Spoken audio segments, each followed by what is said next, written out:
Welcome to Rock Talks. Today we're talking to Michael Dale and Michael Stützer from the thrash metal band Artillery.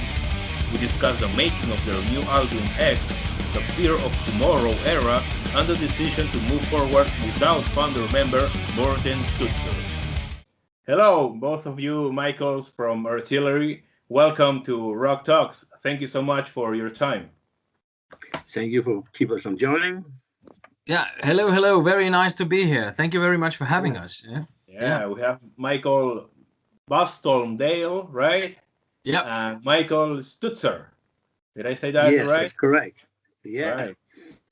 Right. I know two Michaels. A little bit Danish already. Okay, guys, let's talk about the new Artillery album. The name is X, right? Because it's a 10th album, studio album, correct? Yeah. All right. Believe it or not, because if people had said to me back in 1982 that I will do 10 albums, play in 35-year countries, I will laugh at them and say, no way. But yeah, now we're here. Yeah. I'm very proud of that. So what can you tell us about the musical direction for this new album? Because, of course, it's a thrash metal album, a really old school, really fast and aggressive thrash metal album. We're used to get that from Artillery, right? But in this new single, In Thrash We Trust, I noticed the chorus is really catchy, because of the line, the vocal line, right? Mm-hmm. So what can you say, Michael Stützer, about the musical direction of this new album? I think the new album has a lot of good directions. This song is made by Crane, and Michael did the vocals on it. And as you said, it's very catchy chorus because Michael really loves to say and sing chorus like that. Mm-hmm. And you, Michael, what can you tell us about the vocal lines in this new album? What can we expect? Well, I mean, as the process goes, I think that always I'm waiting for the guys to come up with melodies and riffs and so on, and I try to keep the approach pretty much fresh. So when I enter the studio, I have a few ideas, but I'm letting myself go into the flow with the song. So when we did In Thrash We Trust, I think that we were looking for something that was a little bit more, in your face, so to say, and to have like this punchy chorus. But I think that overall, as the vocal melodies goes and so on the entire album, I think this time around we tried both to maybe do something that is a little bit more staccato, singing, but also maybe doing some new, trying out some new ideas, some new melody lines, and even maybe using some different kind of rhythms and so on. So I think that we went around and tried on a lot of interesting things this time around, like Michael said. Yeah. And it's good to be studio, because when we're in the studio and Michael comes up with some singing and he's asking us, what do you think about that? And maybe sometimes we have some ideas, and we always find the direction to go and work together, and that's really cool. Now Michael has been in the band since 2012, and I think he's going better and better and better. He's really into the style in the two album. So yeah. He's doing a great job there. Is there any guest in this album? Only our two merch girls, who's a real guy, Jan. The guitar player, you mean? No, not guitar player. It's chorus. They sing chorus. Backing vocals. And Jan and Kim is very good friends of ours, and when we're on tour, they sell our merch and stuff like that. And this time we took them into the studio and said, you have to sing here. And they did that. And also the producer, Søren Andersen, is playing a little bit Hammond keyboard stuff on the ballet song, The Ghost of Me. That's the only one this time. The last time we had Michael Denner and Hank Sherman playing solos. This time we use our merch girls.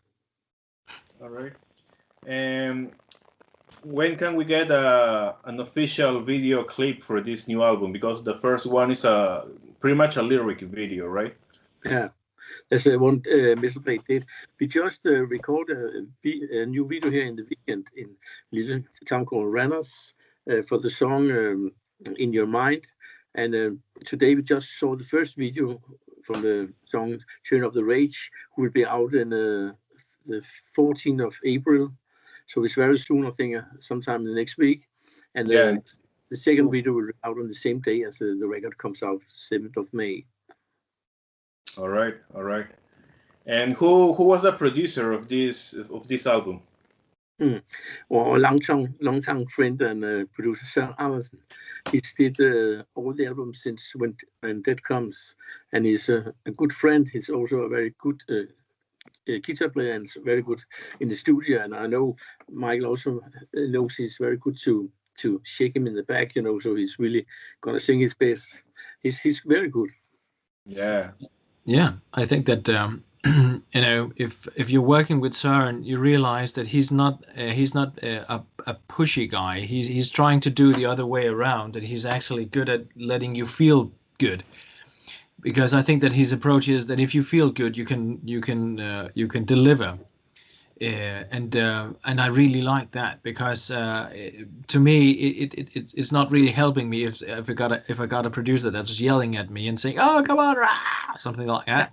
You know, it makes me angry. So with Søren, it's a very comfortable and very relaxed atmosphere, and that helps you do your best. Yeah. He's also very good supporting, you know. If you do a solo, for example, he could say to you, "What the hell was you doing there? That sounds cool." You know, he's not afraid to say that, or in the vocal lines. So Michael said, "That's part there. That was really cool," you know. And he always said to me when we come with new songs, he always looking forward, because he never knows what kind of songs will come. You know, he always be surprised of what songs we have, you know. And that's something he really liked, because he do a lot of things like the more steady hard rock things, you know. So when we came in the studio, he always very glad, you know, and see, that's great stuff, you know, and that's cool. And all the way he has a very good humor. Mm-hmm. So a few minutes ago, you were talking about how long Michael Ballstom, sorry, is in the band already. It's like 9 years already, right? Yeah. So you are the singer that lasted the longest in Artillery so far, correct? Yeah, that's also because we also, without musicians, we're also good friends, you know. I knew Michael for a long time now. The first time I saw him, I couldn't recognize him because he was painted all over his face, because he was singing in a King Diamond copy bands. So that was funny. So like a super tall King Diamond. Could be. I wanted to ask you, Michael, what's the secret to stay in Artillery for so long? Because Søren only did 2 studio albums. He was in the band for like 5 years, 6 years, maybe. The original singer was like something like similar to that, right? 6 years. But you are already 9 years in the band, and I think this is your 5th studio album with Artillery. The fourth. Yeah. So you lasted longer than those 2 guys. So what's the secret? I don't know if there's any secret. You have a lot of beers. Yeah, well, yeah. But I think that no, I just really enjoy and like being the singer of Artillery. I think that it had, you know, it has brought me a lot of things, a lot of experiences, and a lot of, you know, in general, I'm very comfortable, and I think that that's not something that is always easy to find in bands. You know, to be in a band, it's a lot of things. Music is a part of it, but a lot of it is also working together and you know, liking the people you're together with, and, you know, getting, you know, life and obstacles and a lot of things get in the way. And I think that longevity and the key to longevity is just simply to you know, to keep on going. And that is something that I always wanted to do. And so I think a part of me staying in the band is also them for keeping me there. You know, so I'm very grateful at the same time. You know, I don't take it for granted, So I'm not saying that anyone else ever did either. I must be clear on that. But the thing is just simply that, I'm very happy being the singer, and I want to keep it going as long as it is possibly, in any way possible. Yeah. Mm-hmm. All right. Back in 2012, when you joined the band, was it difficult for you to sing Soaring songs and Fleming, right? The original singer names, yeah, Fleming songs, right when you joined the band in 2012? Well, yeah, the short answer would be yes. But I think that because my background was more orientated towards playing like heavy metal, rock, and obviously, of course, doing the King Diamond stuff. And I had to find my feet because this was the first time that I actually entered a band who had a long history, and they had a lot of very prolific, two prolific singers. And I had to figure out how I could honor that without, selling my soul, so to say. It's to still sound like myself. And I had to navigate through these rather complex songs at the same time. I mean, at first when we started out rehearsing, I mean, my papers and my arms were filled with notes, and I was really, depending on people making the nod or doing like that. And okay, well, now here we go. So I think that it was tough. Yeah, it was a big deal. It was, two big shoes to fill, both of them. So I did my best, I think. But along the way, obviously, of course, you get more comfortable. But it wasn't an easy task at all. No. But it's always difficult to fill another one's shoes. But it was very lucky. Michael's shoes is very big, so he had it easier to do that. Mm-hmm. But also the good thing with having Michael is also very very close, in many ways, and Søren was also very close. Fleming had been more close in the later years than he was at that time. But Michael can sing, in my opinion, can sing Fleming songs very very good. Søren songs is more another direction for him to sing, but he sings them very good now. And Michael never gives up. He's always learning and always listen to good advices and stuff like that. And that's very important. And on the other side, he can say to me, this song is really good, keep on that, or something like that. I will listen to that, And that's the way, if you are friends and you can go on tours and drink some beers and not looking after women and stuff like that, it's very easy. Mm-hmm. All right. So let's go way back to 1985, Fear of Tomorrow era. How was the scene back then in Denmark? Because I got the chance to interview you back in the day twice, Michael. The first one was in 2014. Second one was 2017, must be. And back then you told me that in the early days in Denmark, people were saying that Artillery was actually a punk band, in 1982, right before the Fear of Tomorrow album came out. And then, Metallica, Slayer, Exodus, all these bands got big or got known in Europe, at least. People started to call Artillery thrash metal, right? So Yes. what was the breaking point for Artillery to develop this thrash metal style? Because I think Merciful Fate was, and of course Motorhead and maybe Discharge were the main influences in the developing of Artillery's sound. Do you agree? Yeah, also accept Farsa Siak and GBH, the punk era things have a big influence at that time. And I still remember people told me when they heard us play live in 1983, they said, you sound like a Motorhead punk band. That was the first I heard, and that was funny because at that time we tried to keep the songs more faster and faster because, as I said, we just had heard the Accept Faster the Shark, who really made us say, oh, we want to play faster. And of course, Merciful Fate was a very big influence in the early days of Artillery because they were unique and they were much heavier than most of the other bands. And in Denmark at that time, there was two kind of direction: the pretty mage direction, the more easygoing bands, and Merciful Fate and Artillery on the very dark side. So that was the story at that time. Mm-hmm. And what do you remember about the touring cycle for Fear of Tomorrow back in 80, 85, 86? we did a small tour in Holland in 1985. We played support for King Diamond and from Slayer, and we played some shows, but never as much as we do today. I think we played a year at that time. If you play a lot of shows, it was 20 shows, and now.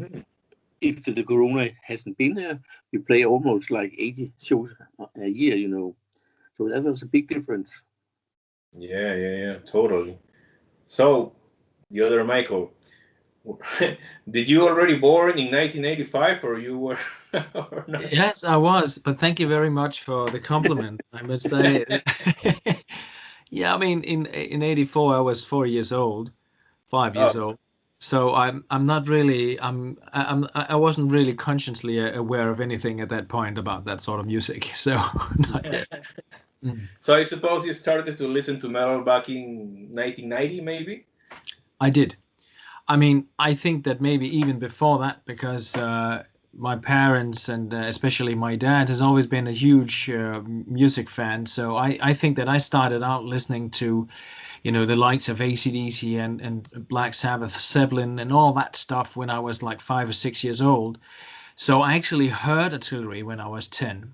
When they released By Inheritance, I heard Don't Believe on the radio, and I actually got that on a cassette recorder. Still, and I never forget that actually. And I mean, at the time, I was blown away by it. But there's a lot of stuff musically that was happening in '90 because Judas Priest released Painkiller, and there was a lot of stuff going on. Rust in Peace, Cowboys from Hell, Slayer. Yeah. What's the name of the album by Slayer in that? Seasons of the Abyss. Season of the Abyss, right? Yeah. Yeah. So in my mind, everything was like blowing up, and I never I never forget that I heard "Don't Believe" at that point. It stuck in my mind. So it was so surreal at some point to be contacted by Michael and say, "Do you fancy joining Artillery?" Because oh my God, they made that song from my past. That was a bit crazy, yeah. Yeah, 22 years later, you joined the band. How crazy is that? Yeah. Unreal. So since we're talking about By Inheritance, great album, thrash metal masterpiece, actually. This next question comes from my good pal, Jose Carlos Cabrejos. He's a huge Artillery fan, maybe the biggest Artillery fan in South America. The guy is nuts about you. So he wanted to ask you guys, or actually the other Michael, how was the experience of working with Flemming Rasmussen as a producer in this album? It was really, really good. Flemming is a very good producer, and he's also a good friend. I still see him when we can see football. In Denmark, we are both big FC Copenhagen fans, and we talk a lot. So we still have the contact. But the Flemming Rasmussen studio is very, very, very expensive today. So you really have to have a lot of money, but if you have to record there.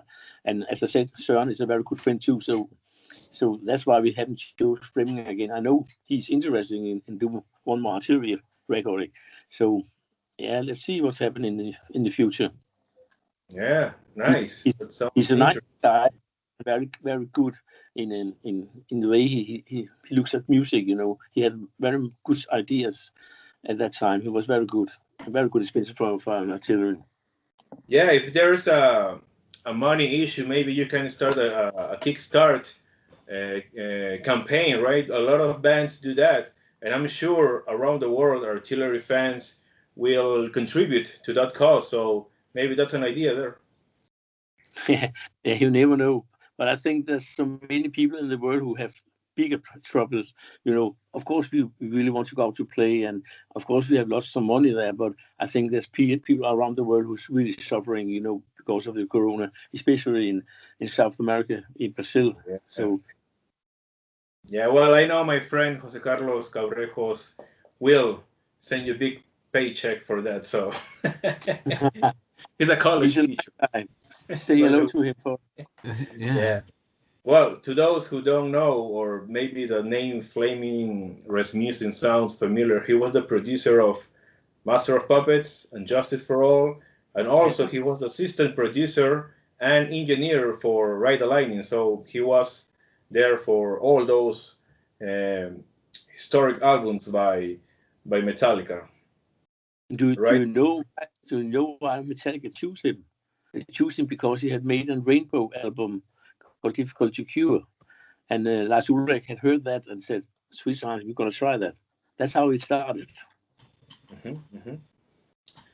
So this next question is kind of hard to ask. It's about losing your brother, Morten. So I'm really sorry about your loss, Michael. I know I never got the chance to interview or watch him live with you since we are here in South America, but he was of course, he was a legendary guitar player for metal in general, not only Europe, but especially because of that, how difficult it was to carry on, to move forward and continue with artillery without your brother Morten. I know he stopped playing with you since 2016, right? But he was there, supporting you in many ways, still writing songs, I think. So what made you to take the decision, okay, we're moving forward, we're going to continue with the band? That was very easy because Morten always said to me, don't stop until anything happens. You just go further on. You don't stop it. So it was his kind of decision also to help that. And it was really tough the first month or two after he died, because also in the studio, in the first part of the studio, I was really, really difficult for me to play, without thinking. There were so many memories and stuff like going on. And I think, of course, he was my brother, so we were really close. But I think Michael and Josh, for example, also have a hard time losing him, And you got a new guitar player to replace him, right? And I think he was already a big artillery fan before he joined the band. Yeah. He has liked artillery since he was in his teen years, and we always, when we met, and we always said hello to each other and say hi, and he played in a lot of bands in Denmark. He comes from a more, faster way of writing songs and stuff like that. That's cool. We could combine those things to the new album. He's a very good technical guitar player and very ambitious. Yeah, since he was a fan, I think it wasn't difficult to find that guy. No, it started. We was touring a lot with him before, so we was kind of never really asked, do we want to go in the studio? It just came, as naturally, So why don't we, if you have a good way to play together, so you have to make an album that's cool. Mm-hmm. So let's go to the other Michael. How is the vibe, the chemistry with this new guitar player in the band? Oh, very good.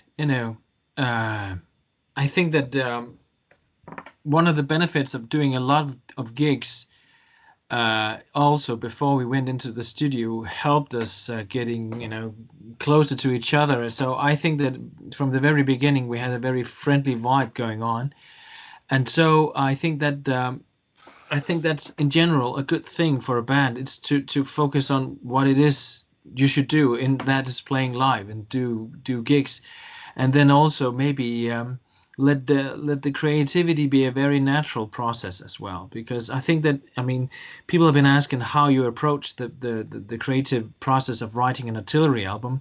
Obviously, of course, it's easy for me to say because I'm not.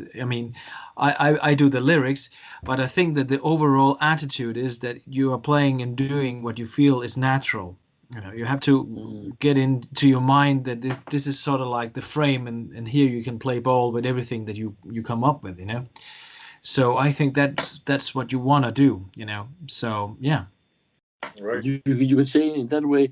I personally love to play this kind of style of music because I really love to hear that sound of music myself. So combined with some other stuff is very cool. So I'm a huge thrash metal fan. I like pretty much all the thrash metal bands out there, at least the classics. The big American Four, the big German Four, Onslaught, Artillery, Atrophy. All the bands from New York, Overkill, blah blah blah, Testament. I heard them all, and I like them all. But in my opinion, Artillery has a very unique sound, a very unique style, especially because of the riffs. Since the first time I got the chance to listen to Artillery, I was talking to this friend Jose Carlos, and I said to him, "Man, this riffs, this guitar playing sounds kind of like influenced by maybe Arabia Saudi music, like Morocco, maybe Indian music." And it sounds kind of crazy because you don't get the chance to hear that with metal. So my question is, am I correct, or am I talking crap?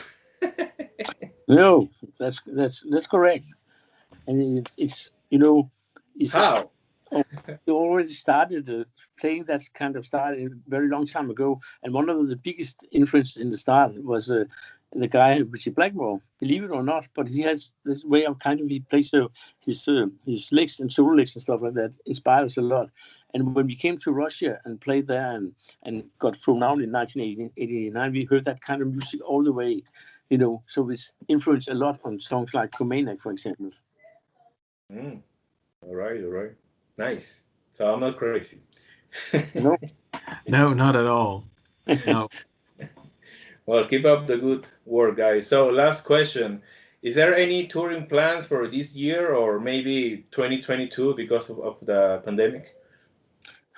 We have 36 concerts we should have been playing now, but they start to move the festivals already now. So I'm scared we're gonna lose a lot of festivals. I can first play them in 2022, and my biggest goal also and getting back to play South America again. We played there 3 times now, and the 4th times will be great.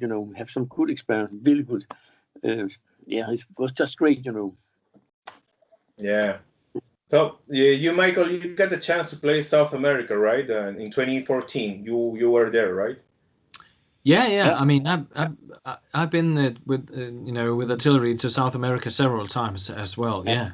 So yeah. I ask this because I remember in 2017, Soren was replacing you only for that tour because you got some issues with your work back then, right? Yeah, that's right. I was unable to get time off, and I don't know really what happened, but that became sort of like either, I couldn't go, so we had to solve that, and luckily Søren wanted to do it, and I think that was a good thing to have someone who's been connected with the band before that. Obviously, of course, it stirred some sort of confusion, but I mean, that was my loss, so to say. So I can only say that I'm very much looking forward to get back to South America again because it's one of the greatest places to go out on tour. I mean, I never forget my first time there, and so many good friends there. Yeah. And the enthusiasm, and everybody is really into having a good time, and the food as well is wonderful, and I can keep on going. So there's so many things that I can only say that hopefully we will get back on tour as soon as possible because we cannot wait. All right. Well, is there anything you guys want to add? We're about to close the interview. Yeah, how is the situation? I know it's very awful in Brazil, but in the other countries, how the corona is it just out of hand like in Brazil or? Yeah, it is. Actually, Peru is doing the worst in South America. It's too bad. That's pity. I really hope you can get on and just say to all the Peruvian and metal fans that we want to come back as soon as we can. Mm-hmm. Well, yeah. this interview is going worldwide because it's for YouTube. So maybe you want to say something to everybody in Europe or North America. Yes, we can say one thing. Go out and buy the new album, our 10th album. We are really proud. I was waiting for that. So please get your freshing minds out and buy that. You? Yeah, and also, of course, a big thank you for sticking with us, and all the best to all of you through these troubled times. We are thinking about you just as well. So well, we can't wait to just simply have a good time once and all, and hang in there because we can't get through this. And if you need some kicking tunes to get the time going, just as Michael said, buy the new Artillery album, and we can assure it the time will pass. Maybe just a tiny bit bitter.